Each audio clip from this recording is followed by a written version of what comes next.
I recognize that these applications, typically you had to pay a consultancy or someone like that to put together an app like this. And they charge you hundreds of thousands of dollars and take a whole long time and blah, blah, blah.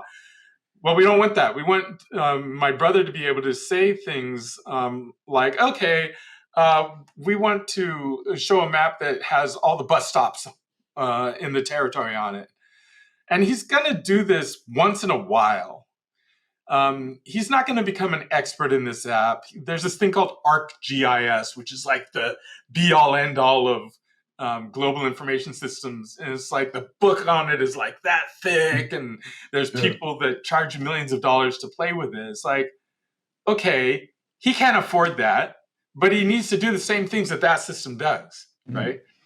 So verbally, he can just say what he wants. So that's the first level of AI, is just taking speech to text, right? Right. And then the commands, once you have the commands just translated, you can now feed that into a backend, a large language model, if you will, that will turn that into commands to the system itself.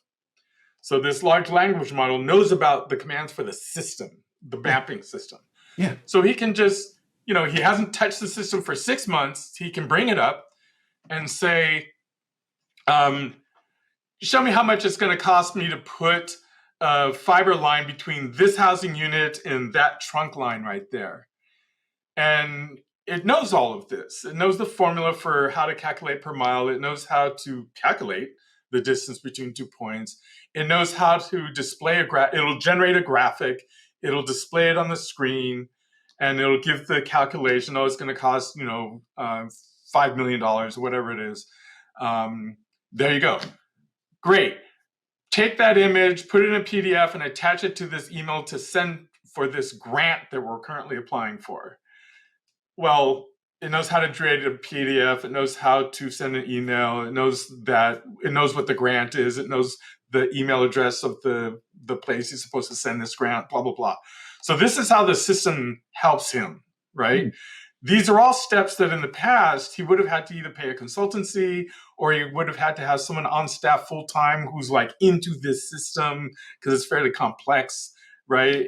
And if he wants to do anything new, it's like, oh, now I've got to wait a few months while someone codes that up. So that's how you use AI. It's like someone like my brother, who's a CEO kind of person, not a tech kind of person, can just say what they need. And behind the scenes, you've done enough of the plumbing and composition of small pieces that a system can stitch it together and provide you with a solution, right? Yeah. That's how you use AI. It's like, it has nothing to do with it taking your job or, oppressing you or any of these other things. It's just really practical, right?